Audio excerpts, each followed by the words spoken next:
Podium Podcast. Lo mejor está por escuchar.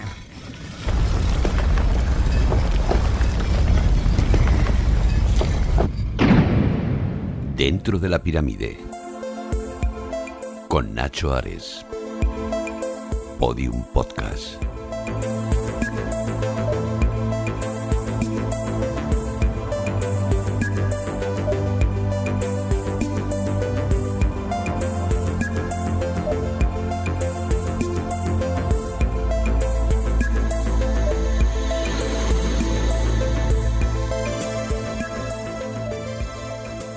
Bienvenidos a un nuevo podcast de Dentro de la Pirámide. Una semana más abrimos esa puerta quebradiza de toneladas de peso en la cara norte de la pirámide, como sucedía siempre en el Antiguo Egipto, para adentrarnos en un mundo de historia, de arqueología, de misterios, pero sobre todo de lo que más nos encanta como egiptolocos que somos, que es disfrutar del Antiguo Egipto, del Egipto de los antiguos faraones, y como vamos a dedicar en este nuevo podcast en un tema que también ha trascendido hasta nuestros días por medio de la cultura popular.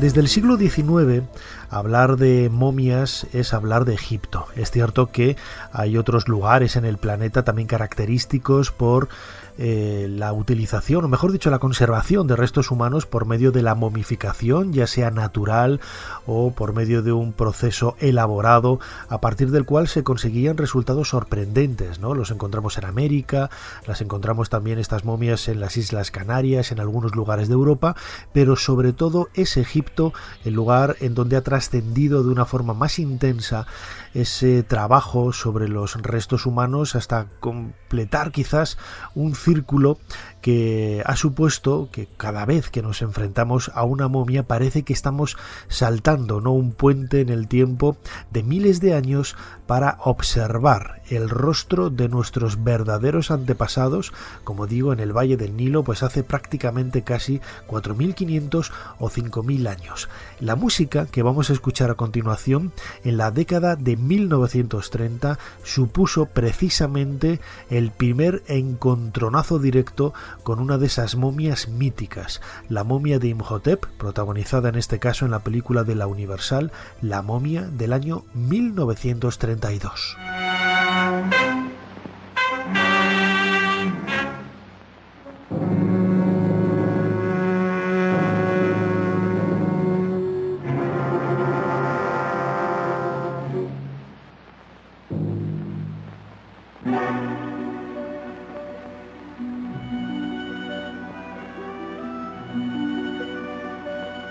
Yo no sé cuántas veces habré visto esta película, de la que vamos a celebrar ahora 90 años, un aniversario que nos obliga a recordar esta película de la Universal, pero sobre todo, ¿no?, ese legado cultural, ese legado egiptomaníaco que, bueno, pues surgió alrededor de esa década de 1920 y de 1930 a raíz del descubrimiento de la tumba de Tutankamón en el año 1922.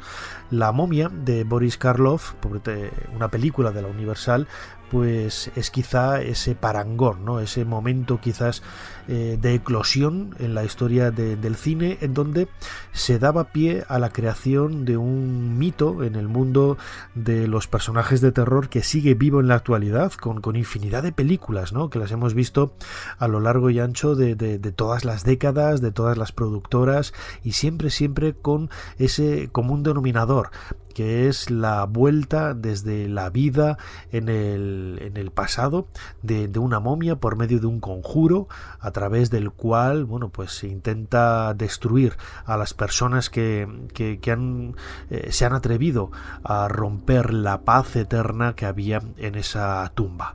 El inicio de la momia de la Universal del año 1932 es bastante simpático, podríamos decirlo así, ¿no?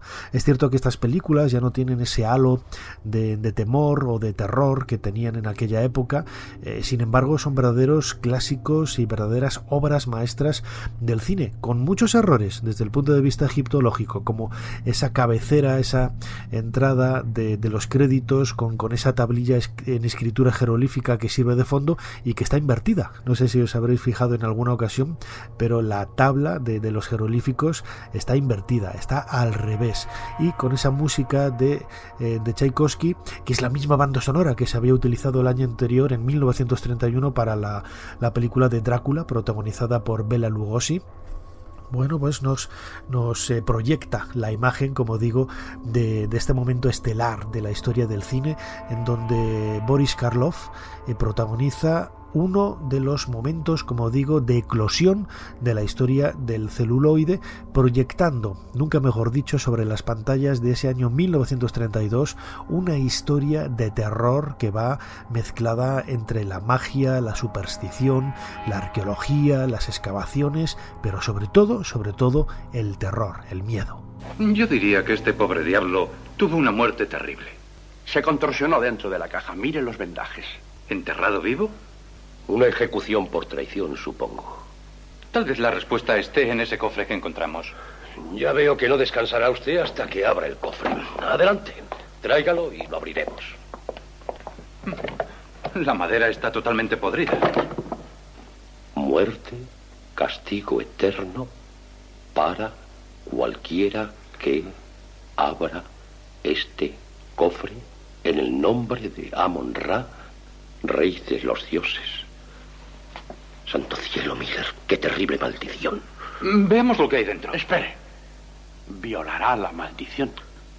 Reconozco su experiencia en las ciencias ocultas, Miller, pero no permitiré que sus creencias interfieran en mi trabajo. Si la leyenda es verdad, ese cofre podría contener el alma de Fom, el sagrado de los sagrados del templo. Estoy impaciente por volver a averiguarlo. Los dioses siguen viviendo en estas colinas, en los templos en ruinas. Piense que no todas las maldiciones se han debilitado. Algunas de esas maldiciones siguen teniendo su poder. Pienso que ese cofre traerá desgracia a quien lo abra.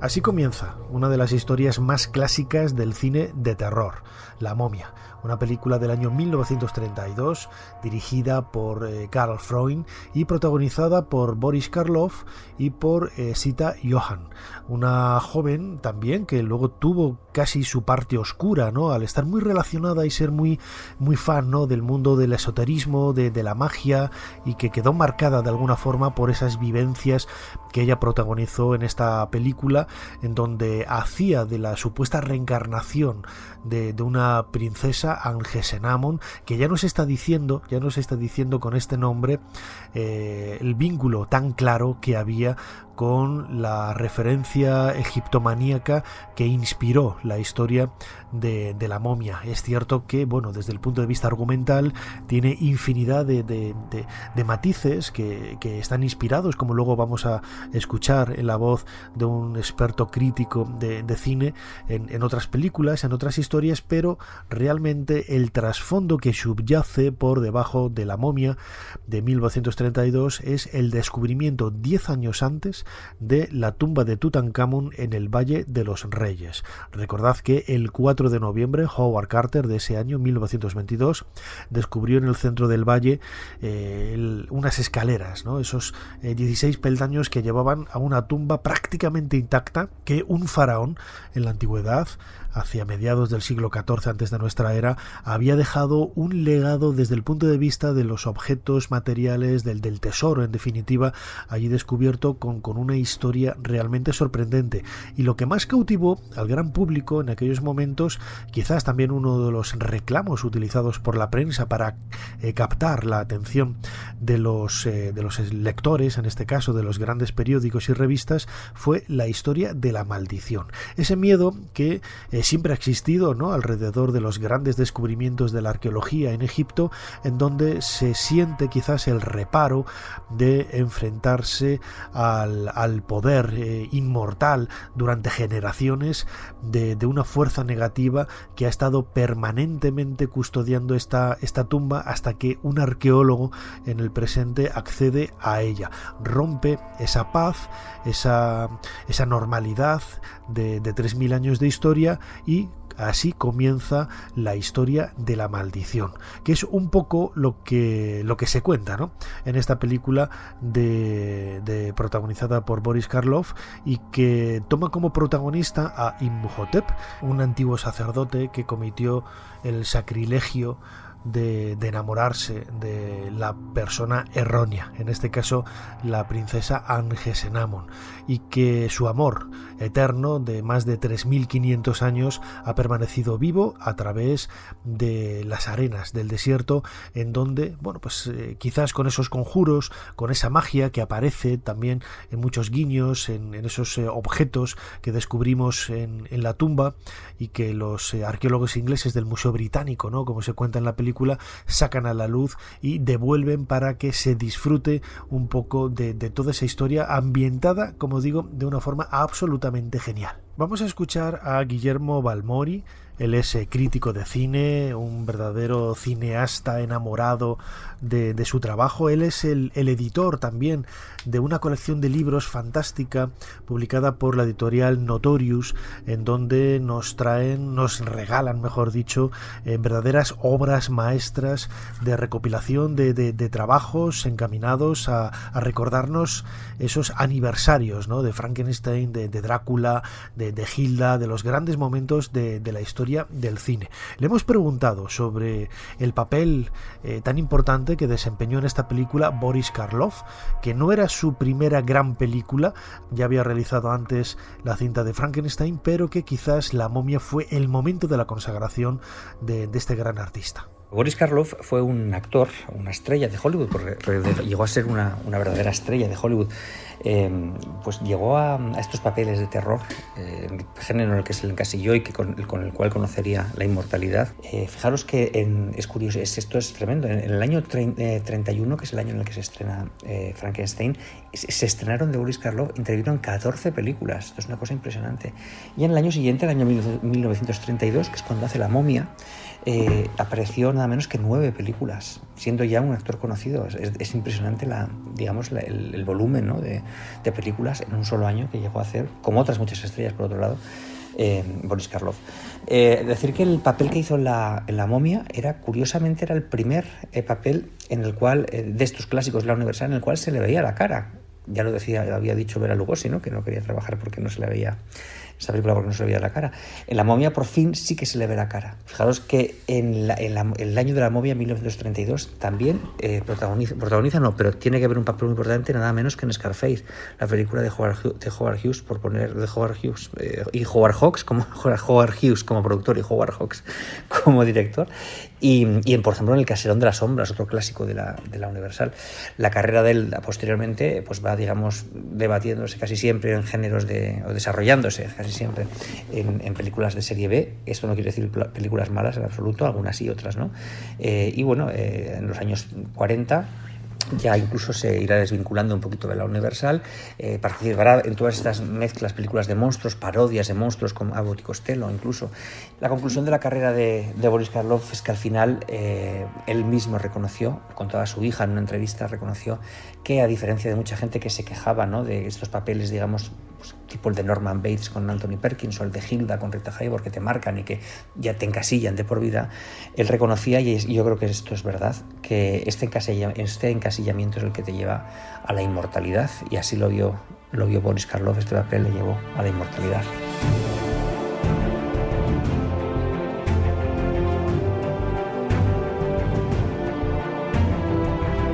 Dentro de la pirámide, con Nacho Ares, en Podium Podcast.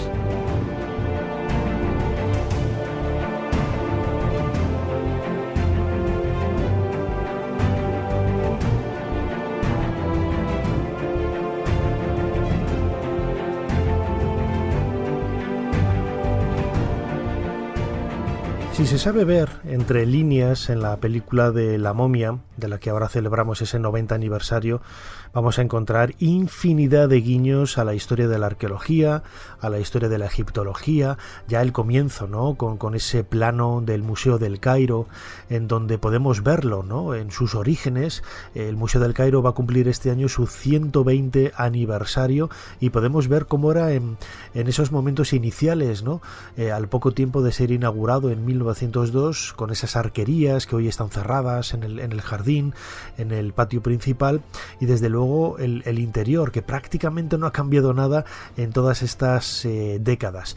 Pero muchas de las piezas, de las figuras que se recrean en esa sala en la que están los restos de la princesa Angesenamon, y que Ardez Bey, la reencarnación de esa momia antigua, protagonizada en esta ocasión por Boris Karloff, pasea por esas galerías entre los ataúdes. Muchos de esos objetos, como digo, pertenecen al tesoro de Tutankamón, sobre todo la recreación de esos vasos globulados con formas de papiros, de lotos. Son formas características de la 18 dinastía, hacia el 1350, 1400 antes de nuestra era, y que aparecieron con especial interés en el tesoro, ¿no? de Tutankamón, y que supuso quizás una eclosión de diseños, de proyección, como decía antes, de esa fascinación cultural y egiptomaníaca que surgió a partir de 1922 con el descubrimiento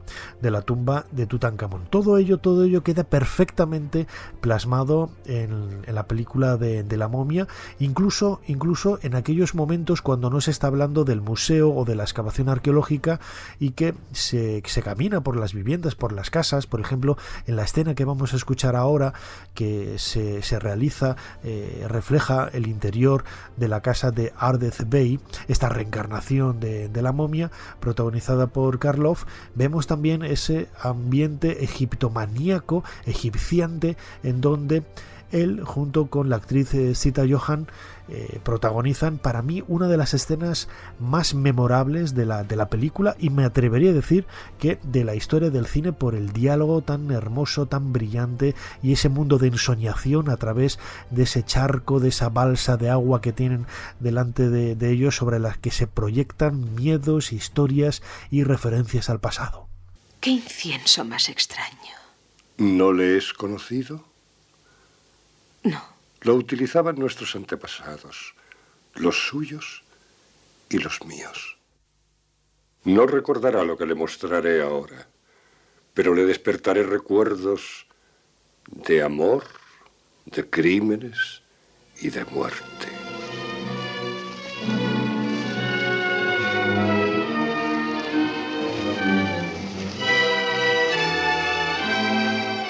El doblaje de la voz de Boris Karloff es extraordinario.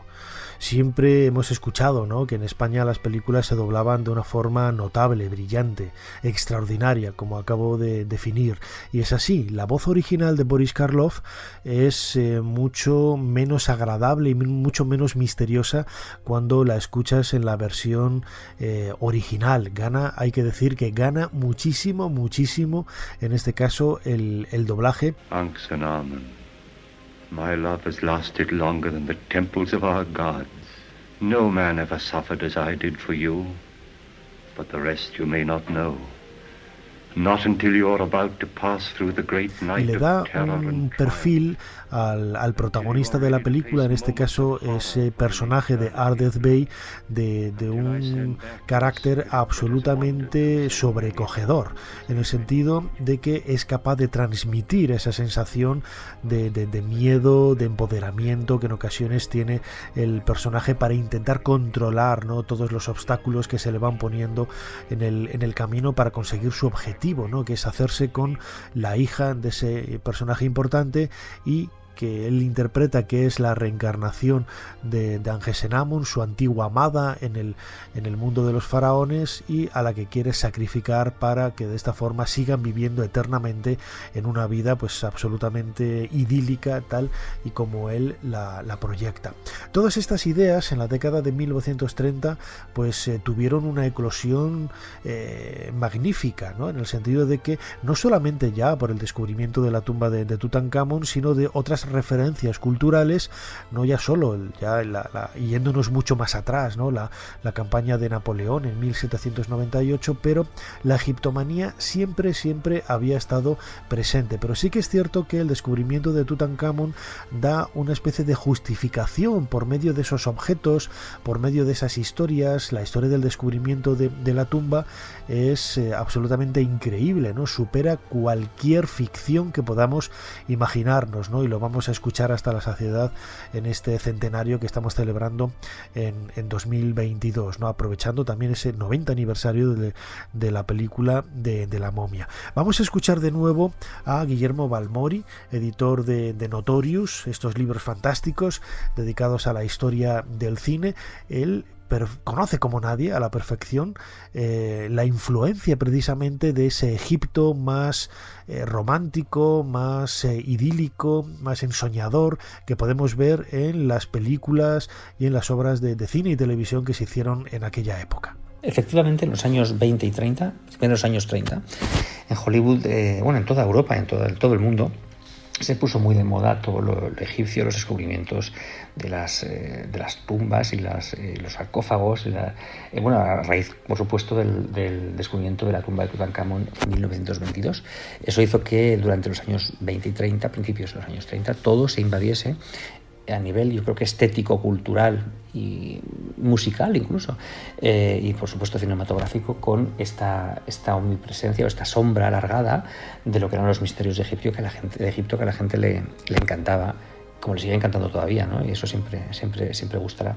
Hay que decir que, por ejemplo, que se estrena, por ejemplo, Cleopatra de Cecil B. DeMille en el año 1934. Se estrenan, DeMille ya había hecho muchas cosas egipcias, ya era mudo, por ejemplo, y se pone de moda muy también toda la estética, no solamente a nivel de estos descubrimientos arqueológicos, incluso la estética, digamos, arábiga, por decirlo de alguna manera. Por ejemplo, se me ocurre las películas de Rodolfo Valentino que le convierten en inmortal el Caid o el hijo del Caid. No tenían nada que ver con descubrimientos arqueológicos, pero sí que investigaban o profundizaban en esa moda de los turbantes y de toda esa parte arábiga, los misterios de Egipto y los misterios, digamos, de los desiertos y de todas las palmeras, y el hechizo, ¿no? de esos campamentos en los desiertos, y la parte sensual y sexual que podría tener todo eso, en el caso de Valentino.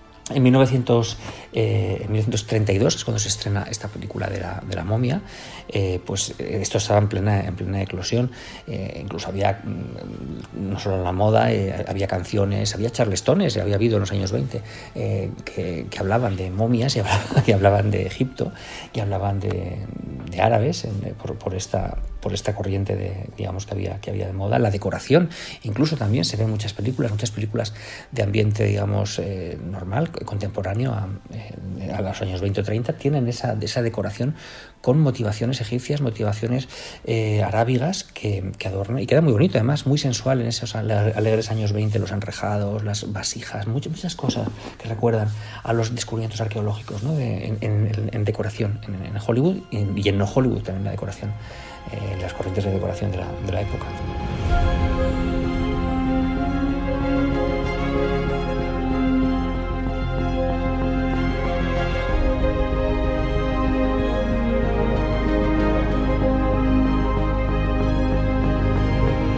La película de Boris Karloff del año 1932 fue la primera de una saga interesantísima que se extendió en el tiempo, pues podríamos decir casi que hasta el día de hoy, ¿no? Con la última versión de Tom Cruise de La momia. El personaje siempre ha sido un referente en la historia del cine, pero en aquella época, en la década de 1932, otros grandes actores vinculados al mundo del terror, como Lon Chaney, por ejemplo, o luego su hijo Lon Chaney Jr., o Tom Taylor, protagonizaron películas con el tema de La momia. Fue un absoluto tuvo éxito y quisieron pues realizar secuelas, ¿no? Secuelas sobre todo a lo largo de la década de 1940. Ahí surge La mano de la momia, La maldición de la momia, que son películas que están inspiradas, ¿no?, un poco en este legado tan increíble de Karloff, pero que giran también un poco y lo convierten casi en películas de ciencia ficción, ¿no?, en donde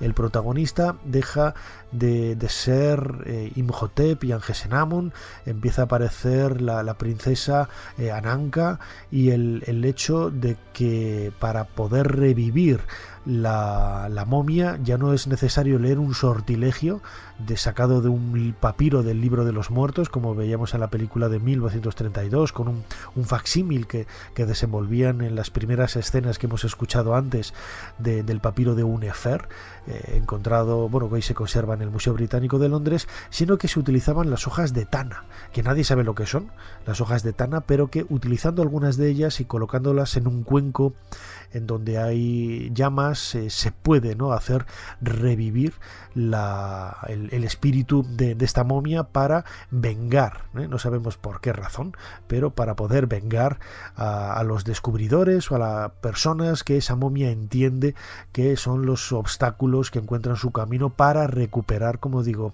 ese amor eterno que está en algún lugar de esas cercanías donde siempre se realiza el descubrimiento de la momia. ¿Quién es usted? ¿Por qué estoy aquí? Soy sacerdote de Arkham. Tú estás aquí porque los dioses así lo han decidido. Déjeme ir. ¿Acaso no sabes quién eres? Soy Amina Mansuri. Eres la princesa Ananka, tercera hija de Amenofis, que fue faraón de Egipto. Está loco. Moriste hace siglos por una maldición. No. La marca de Ananka, símbolo de los sacerdotes de Arkham. No podrás escapar a tu destino. No es cierto. Es cierto. Y aquellos que desafían la voluntad de los dioses tendrán una muerte cruel y violenta. No volverán a encontrar la paz en toda la eternidad.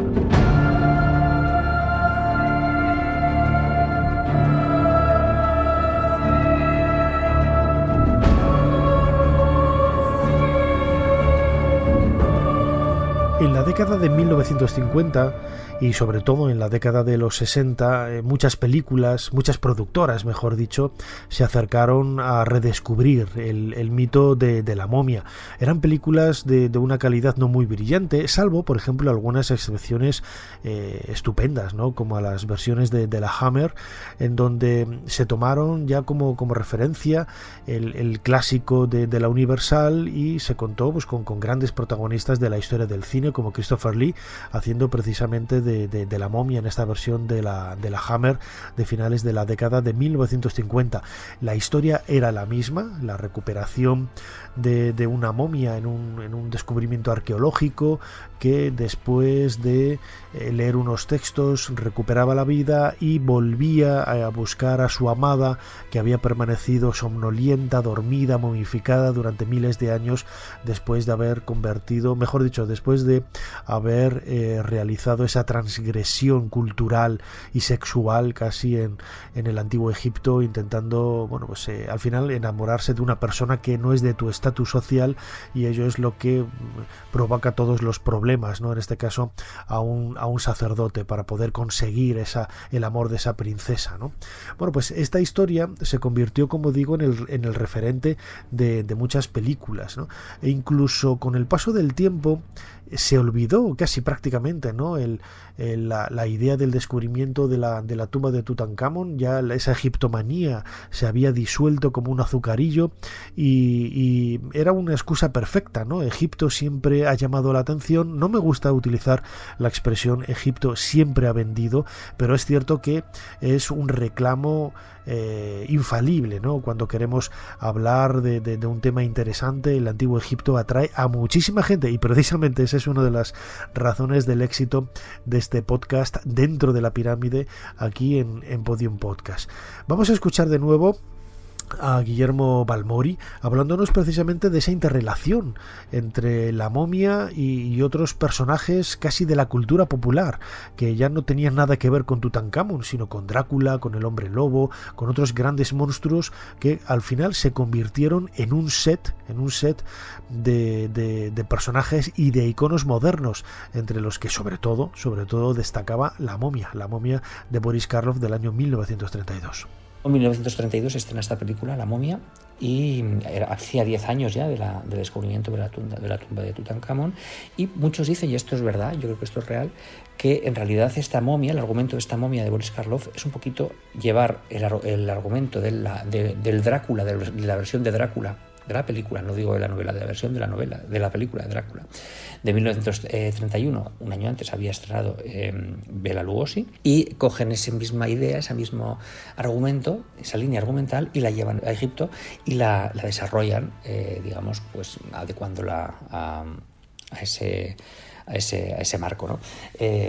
Comentaba antes que esta es la primera película de clásicos de terror de la Universal. Antes había hecho Frankenstein, en la cual Boris Karloff muestra su cara como este sacerdote, porque no solamente interpreta a la momia, sino al sacerdote también de la película.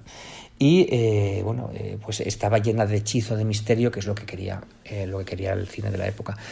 Había muchas otras películas, no muchas, había películas que trataban también este tema de los descubrimientos arqueológicos de Egipto y los misterios de Egipto, pero sobre todo yo creo que se veía más en los seriales que eran estas películas que iban por capítulos, destinadas sobre todo a la juventud, al niños, público joven, adolescente, en el cual pues muchos de los capítulos de los héroes de estas seriales pues en algún momento se veían involucrados en algún descubrimiento de tumbas o en algún sarcófago misterioso o algo parecido.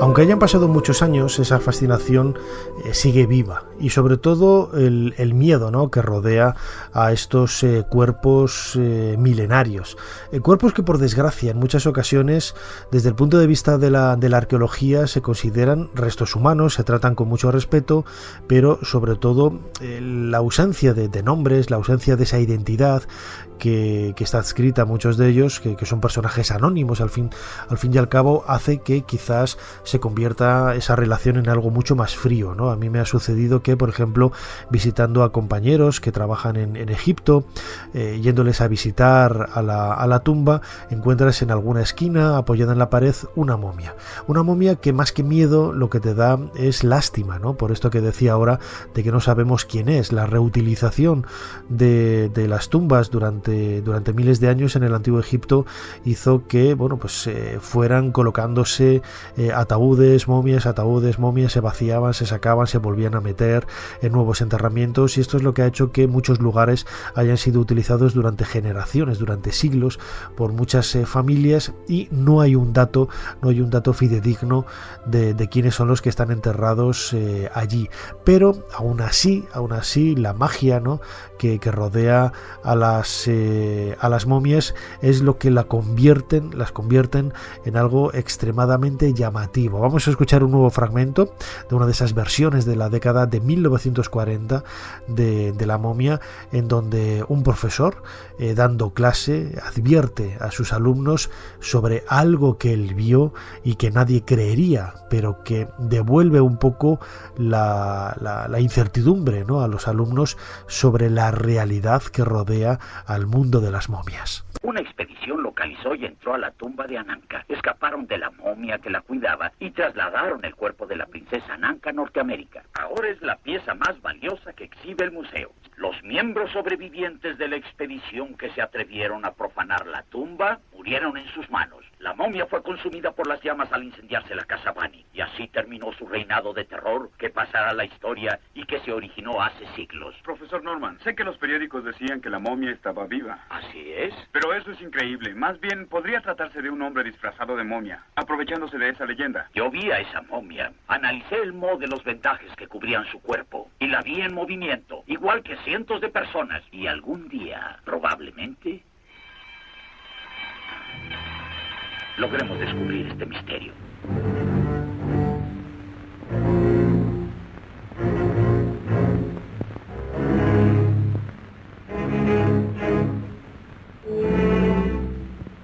Y ahí reside precisamente la fascinación que sentimos por las momias, y que en esta película del año 1932, de la que ahora estamos celebrando ese 90 aniversario, se nos ha querido transmitir de una forma tan viva. Hay que pensar que en aquella época el cine en blanco y negro tiene ese encanto todavía, ¿no? Tanto en aquella época como en el presente. Es una proyección de miedos, de ideas, de arquetipos, que a mí me gusta tanto definir, que da igual el color, da igual la luz, da igual la textura, siempre está ahí. Si se hace una combinación de todo ello, fantástico, ¿no? Pero el propio hecho de estar hablando de una momia, eso quizás es lo que más atrae a muchos investigadores para intentar buscar una solución, como digo, a ese misterio. Vamos a acabar escuchando de nuevo a Guillermo Balmori, editor de Notorious, esa editorial que trabaja sobre todo con libros de la historia del cine, libros fantásticos, en donde vamos a escuchar, ¿no?, esa última reflexión, ¿no?, sobre la creación de los iconos, de los mitos, en definitiva de la proyección física casi en la pantalla del séptimo arte, de esos temores que nos han acompañado durante miles de años, que ya acuciaban quizás, ¿no?, y perseguían. Lo veíamos en los textos de los juicios a los ladrones de tumbas, ¿no?, en la época del antiguo Egipto, en donde dicen que lo último que realizaban antes de abandonar la tumba saqueada era quemarlo todo, ¿no?, para que el espíritu precisamente de la momia que residía en ese cuerpo embalsamado no les atacara. Pues ese mismo miedo es lo que ha permanecido casi intacto hasta nuestros días. Efectivamente, la momia pues es uno de los monstruos clásicos de la Universal. Recordemos que primero está Drácula, que se estrenó en 1931, Frankenstein, que también se estrenó en 1931, luego vendría la momia, y luego digamos que los monstruos clásicos se completarían con el hombre lobo y con el hombre invisible. Dentro de estos monstruos, ya lo hemos comentado, la momia tiene la particularidad de por fin enseñar el rostro de Boris Karloff. La gente no había podido verlo, había podido verlo en otras películas, pero no como estrella. La primera vez que como estrella, desde un punto de vista de estrella, Boris Karloff enseñaba su rostro, un rostro maravilloso y una mirada maravillosa, que se aprovecha, por cierto, muy bien esa mirada. Más que en Frankenstein, que tenía estos párpados caídos, le pusieron cera en los ojos para que aparecieran caídos. Esta mirada potente se aprovecha muy bien en La momia. Es la primera película que aprovecha esa mirada penetrante, ¿no?, diría yo, de Boris Karloff. Bueno, pues como decía, estas películas de monstruos que calaron inmediatamente en el imaginario colectivo, que se deben pues al hijo de Carl Laemmle. Carl Laemmle era el dueño de los estudios Universal. No le gustaban nada estas películas de terror, decían que era como demasiado escabroso, demasiado tenebroso, pero a su hijo sí que le gustaban, y también a su sobrina, y son los que era un estudio muy familiar, le convencen para hacer estas películas, que como tuvieron tanto éxito, pues se sucedieron a lo largo del tiempo. La edad de oro de estas películas es los años 30, y luego ya se empezarían a hacer pues esta especie de como de el hijo de, la hija de Drácula, el hijo de Frankenstein, también buenas, no digo que sean malas películas, y luego ya empezaron a juntar a todos los monstruos, películas en las cuales aparecían juntos Frankenstein y el hombre lobo, Drácula, y luego fue derivando ya la parodia, ¿no?, a aparecer en las películas de Abbott y Costello con todos estos actores, ojo, repitiendo sus papeles de monstruos, tanto Boris Karloff como Bela Lugosi. Se fue degradando hasta que ya por cansancio pues casi ya se convirtió en algo casi, digamos, paródico en sí mismo, incluso las que no eran parodias, ¿no? Esto hizo que se pasase un poco la moda, pero curiosamente y contra todo pronóstico, estas películas que habían aterrado hoy en día nos parece casi imposible que llegaran a aterrar al público, ¿no? Pero llegaron a aterrar, daban pánico al público, no se había visto algo parecido. Sí que es verdad que si ya no conseguimos que nos asusten, entre comillas, sí que mantienen, y esto es lo mágico de esas películas, mantienen intacto su poder de fascinación, siguen siendo igual de fascinantes que cuando se estrenaron, y eso está intacto.